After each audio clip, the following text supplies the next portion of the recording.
My talk is going to be split into two parts. The first part will have some video and audio, if it's all working correctly. And then I'm going to get into some description of what lies behind those videos and the reasons that I use them. The particular story that I'm going to tell is around the power of recognition. I had a client who, very senior in their organization, had been involved with that organization for about 18 to 20 years. Highly respected, but recognized they needed to change, the business needed to change. And they were stuck. They didn't really know how they were going to do that. And I was invited in as the coach. It very soon became clear to me that although this individual was stuck, they had some very interesting background. Not only did they work in business, but their hobbies were flying and driving fast cars. The second bit worried me because my own background is I've worked in elite sport, I've worked in motorsport, I've worked at Olympic level swimming. I'm not an athlete, I didn't do any of those, I was part of the support teams.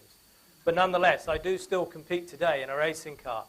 And all this individual wanted to do was to talk to me about my racing car. And I thought, how am I going to get around this? And listening to the speakers this morning, it was wonderful because it actually helped me to realize some of the connections that I made with this particular case. And what I ended up doing was using a mirror. And so instead of storytelling, what I did was to offer this client the opportunity to see some of the footage of me driving, and we drew comparisons to the changes that he needed to make. So effectively I created eventually some anchors through which he could see how he could do changes. And what that actually did was created an inner inspiration for him. He was almost looking for permission to change. So here is the first clip that I showed. It might not be really clear here, but this is a phenomenon that's very popular in Britain at the moment, unfortunately. It's called rain. And this particular video clip, 20 seconds of the start of a race.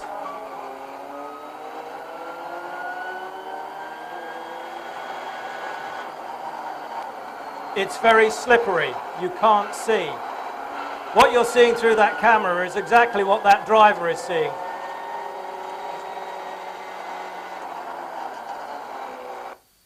I can assure you of that because it was me. The point of showing that clip to my client was the conditions. If you've ever tried running across a marble bathroom floor when it's wet, it is very slippery. It is dangerous. So you would want to take care. We in this situation need to go as fast as we can, but accept that we are out of control. The level of grip is very low.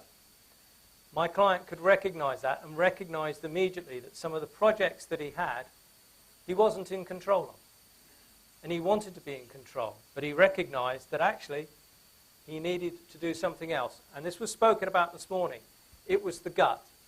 Instead of trying to be in control, he had to be reliant on his abilities, trust himself.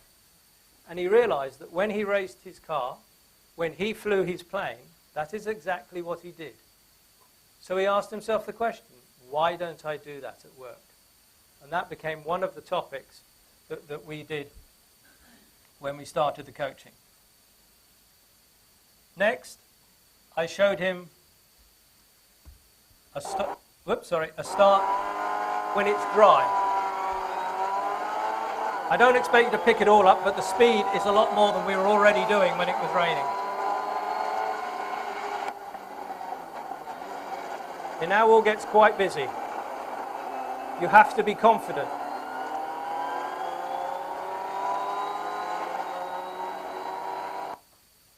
I'd love to show you more of that. It was a great lap. But the important thing there was now it's dry. So he has a high level of confidence, he says. But actually what happens is that you cannot still have control. Because it's not about you, the individual, was what he realized.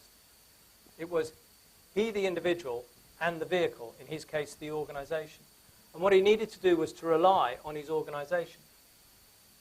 When he's flying, he's absolutely reliant on his plane. It's not he who's flying, it's the plane. It's the aerodynamics. So again, he realized that he needed to rely on his organization. I then showed him one other video clip. So for those of you who have a full stomach, this is a health warning. This is now a race that's a much higher speed. So imagine a project in your organization. It's now beginning to work. The individuals in the team have less anxiety. Everything is starting to happen. You're the leader. Questions are coming to you. Decisions have got to be made. Everything is starting to happen quite quickly. And your in-tray is full. Your telephone, you've got emails coming everywhere. What do you do? Well, here's what you don't do. Here we're going much faster. Just watch the traffic. Stay focused on that car. Imagine you're driving. You're coming into the corner. You can see everybody there. Somebody slides. What do you do? I have a chance to get past one car. Oops, no, I'm going to go up the inside.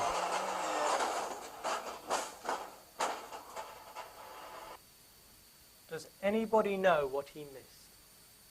Probably only people who've followed any Formula One will probably get this. There was a signal. In motor racing, there is a thing called the yellow flag. The yellow flag means you must drive with caution, be prepared to stop. And he missed it. Why did he miss it? Any guesses? Absolutely correct. He was focused on the end of his car. He was chasing two others. That's where his focus was. Can you imagine that in business? You think you're going to get it in the project. The project's coming through. You've got other things. Somebody's giving you deadline information. I've got to do it. I've got to do it. You're focused there. You miss all of the peripheral. Just for those who didn't see it, let me just show you just a couple of seconds. If you look over the top of this car, you should see a big yellow flashing panel. Can you see it there? So I just showed you about second and a half, 2 seconds. There's another second to run before he hits that car. I can assure you that is enough time to put your foot on the brakes or to come off the accelerator. He didn't. Actually, the yellow light was on a lot earlier. And let me just show you. You can see on the screen there that there are some yellow lines. If you just watch between these two yellow lines and just look for when you see a flashing yellow light. If you haven't seen it, it's already flashing. Now you can see it right over on the left. It's all the way there. It is there. Okay? So actually, the warning for him started 12 seconds before he had the accident. Now, in top professional sport, what they do, especially in motor racing, Formula One, some of the big American championships, they have what they call spotters. They are all around the track. And as soon as a yellow cautionary flag comes out, they radio back to the pits. They then radio through to the driver, and he is warned. If you like, it gives you early recognition. So my question to my client was, how, in your organization, do you get recognition that something's going wrong?